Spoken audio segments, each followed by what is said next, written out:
Okay, so this is kind of a test video, kind of a finally getting off my ass and cleaning my shit video.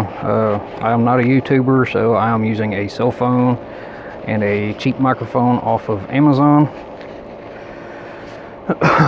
Bear with me. I meant to have a little bit more of this done before I started this, but I did not get that far, so please forgive me.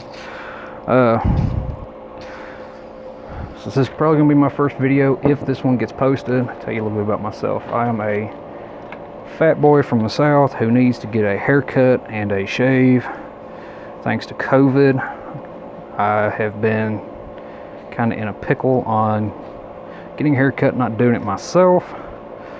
You know, I understand all you local barbershops and salons, you know, telling everybody don't cut your own hair, you know, unless you're going to shave it, because it's going to look like shit. And I've seen several cases where it's looked like shit. I do cuss a lot. Can't help that. I guess I could, but I won't.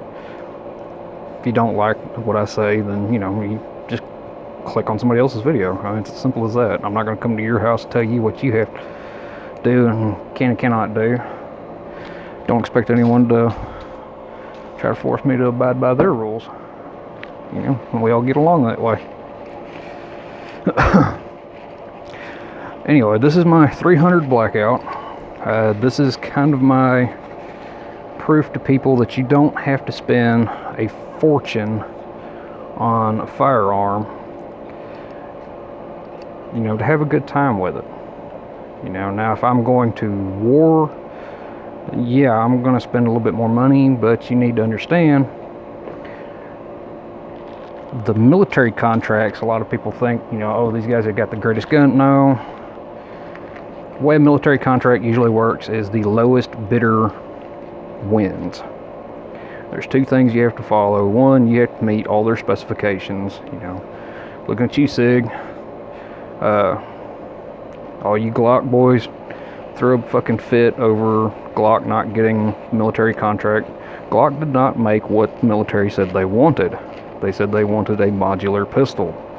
You did not give that to them, or, you know, your company or whatever. Glock did not do that. Glock made a Glock and put a thumb safety on it. Glock does what Glock does. They make Glocks. I don't personally own a Glock, so I'm not going to shit talk their guns. I've fired several of them. I personally think they're uncomfortable, but I mean, for what it is, they run most of the time. They are not perfect. They are made by man. Man is not perfect, therefore man does not have a perfect man-made anything. We have things that work. We have things that work incredibly well, but in the end, we're man. We fuck up. Our machines fuck up, and it's just what it is. So the whole Glock perfection thing, well, that's about as impressive to me as saying Volkswagen perfection. Don't mean shit. I mean, just don't. Anyway, Palmetto State Lower. Yeah, serial numbers on there. I don't give a fuck. ATF knows what I've got. I mean, they know what you've got. They know what I've got. All you guys who want to go there and cry about, oh my God, you showed the serial number. Go fuck away. Seriously. Nobody cares. You know, if somebody wants to try to, you know, pull this bullshit, oh, it's, you know, stolen firearm, I mean, good luck, because I've still got the paperwork proving that I paid for it. So, I mean, there's no use in trying all that stupid shit. Don't try swatting me.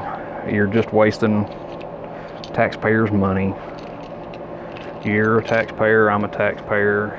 We're all taxpayers, hey. Just don't be a dick, okay?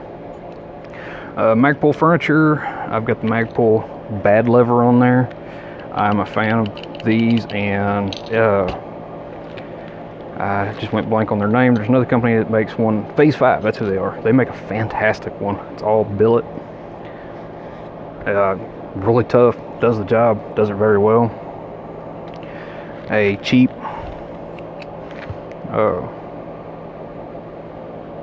charging handle. Sorry, I got a lot of stuff going on in the background, so I got a lot of things kind of bouncing around right now. I think I bought that one off eBay. It's worked in 2 guns so far. It is not the most comfortable thing. To be honest, you know, I thought I'd like that little catch lever right there. I kind of prefer just a mil-spec charging handle over this. In all honesty, it hangs on a lot of stuff. It's not much faster if you know what you're doing. You can snatch hold of a charging handle and just be done with it. But I mean, it was like less than $20. You live and learn. Bolt carrier group, I want to say that come from Ghost Guns. I think they've changed their name now, or they've got another one that they run with it. It has never failed me. I've run this, I bought it in a 10.5 inch upper from them several years ago. I run it real hard without cleaning it. Get through that upper. That upper didn't give me any problems till the gas block backed off, and I didn't know about this when I was still getting into the AR world. And a veteran friend of mine was the one that told me about the gas block, said, hey, you got to check these things every once in a while. So, you know, that got fixed.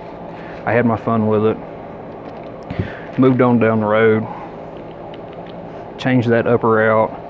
Went cheap. Instead of buying, you know, a whole new BCG and everything, just buy, you know, the parts you need and rob the other parts. I mean, why spend thousands of dollars for a gun you're not going to shoot when you can literally buy the parts that you are going to shoot and swap stuff out? I mean, you know, save a little bit of money here so you can spend a little bit more there. Onto the upper. This is a Davidson Defense upper. Not expensive at all. I think they charge like an extra $20 to actually assemble the upper. I think it's worth it. Just, you know, kind of have that one less pain in the ass thing, you know. And if you enjoy building them, more power to you. Build away. For me, it was $20. The upper itself, I want to say, was in the 200-ish range. That was everything except the BCG and the charging handle. It's in 300 blackout. This is my first 300 gun. It's a lot of fun. Rounds are kind of expensive. Right now they're impossible to find. Thank you, COVID. Appreciate the shit out of that. Everybody went out and panic bought, so parts disappeared. Ammunition disappeared. It will come back. I mean, this happens every big election, every big panic. It's just a real pain in the ass because people like me want to go out and have a good time. We can't do that because we're having to wait on everybody to stop panicking. You know, that's just kind of the gun life. For those of you who don't know, 300 is a 5.56 shell casing with a 30 caliber bullet in it. Those are Hornady. That's probably my favorite brand. It's a real clean burning powder. I love everything about the company. The optic on here, I bought this at the gun show, and their gun show deal I think was like $80.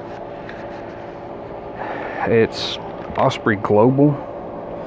I don't know if you can see that very clearly, but for $80 I will not buy another one.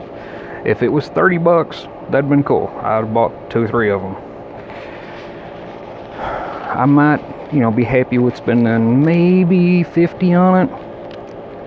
I just personally, I don't think it's that great of a scope. I think it's a 3-power.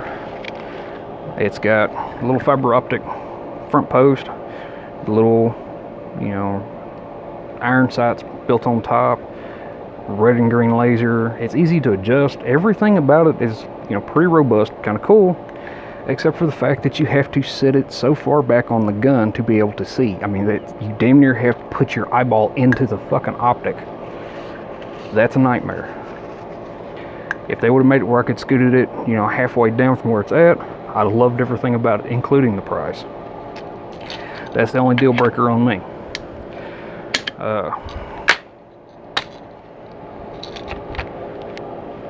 You know, if they could change anything about it, then I think that should be it. Let's see, SB Tactical Brace. I know, I'm looking at a felony right there because, you know, the ATF decided yesterday, I think, that, you know, oh, well, we've got to go after Q. Bullshit reason. Yeah. Anyway, that's a whole nother argument. Polish it off with a UTG flashlight holder and a Coast flashlight. It's actually a really tough flashlight. It was 20 or 30 bucks. It has survived 2 guns so far. I don't have any complaints about it. I actually like to use this products like that to kind of laugh at the guys who go out and spend, you know, upwards of, I've seen some of them at 600 bucks for, you know, the tactical flashlight that they never do anything with. I understand it. I do have one good gun that I spent a lot of money on all the parts on it. I trust that gun with my life. That is my end of the world gun. I'm not a soldier, I'm not law enforcement, so I don't see a point in spending $300 and $400 on a flashlight for each individual gun. Why? You're not going to carry, I mean, let's say the Boogaloo hits, you're not going to carry every gun you own out into the field. That's just, you know, that's dumb thinking that. You're going to pick 1, maybe 2, and you're going to try to run as fast as possible. You know, now if you got the money to buy, you know, hundreds of guns and all the little options that you want, I mean, more power to you. Go do you. More power. I'm happy for you. Don't try to rub it in my face, because I'm just going to laugh at you. I'll tell you exactly what I think of you, and I'll put my shit up against yours pretty much any day. So, you know, my first AR has an Anderson lower. It's hyper-fire trigger, and I will put that gun up against, you know, anyone's LaRue Tactical or your BCM, or I mean anything. It just runs, and I've run the shittiest ammo through it. I've run Tula through it. Turn right around and run Federal, Hornady, Brown Bear, you know, just whatever junk I could come across, and they've all run. The only time I'd ever had an issue with that gun was right after I cleaned it one time. It tried to double feed. I don't know why. It jammed up in the upper. I had to take it to a friend. He tinkered with it. He got it cleared. Tore the gun down, replaced a gas tube, put it back together. It's never replicated that problem again. I don't know why. But, I mean, you know, I'm not saying people, you know, to cheap out and buy, you know, a $300 gun and expect, you know, $1,000 gun quality. But, you know, some of you guys need to quit giving people shit about their cheaper builds. Not everybody can rush out and drop a car payment, you know, for a fucking toy. You know, anybody not in the semi-automatic rifle world, pistol world, I do recommend you go out and get an AR, get an AK if you can find them. You can find them for a reasonable price. If you can find one like a Smith & Wesson, an M&P, something like that, around, you know, $400 or $500, buy it. Put it up somewhere until you got some ammo and some time to take it out. Clean it, fire it, run it, enjoy it. You know, these are things, these are rights that could go away tomorrow. It doesn't have to be a super strategical weapon. It can be I take it out in the backyard and shoot beer cans responsibly. Check your local and state laws, yada yada yada. But you need to understand, I mean, everyone needs to own one of these guns, or these, you know, a semi-automatic firearm. Everyone needs to be proficient with one. Now, you don't have to be John Rambo or Instructor Zero, but you do need to know how to use them and use them safely. Nothing stops home invasion like, you know, a couple of rounds, you know, to the chest. Just saying. But yeah, I'm going to go ahead and wrap it up with that, because I'm starting to ramble and I'm sure y'all don't want to watch it. Like I said, I'm not a YouTuber. This is probably going to be my very first video if it gets posted. Just trying some stuff out. Thank you. Hope you'll have a good day.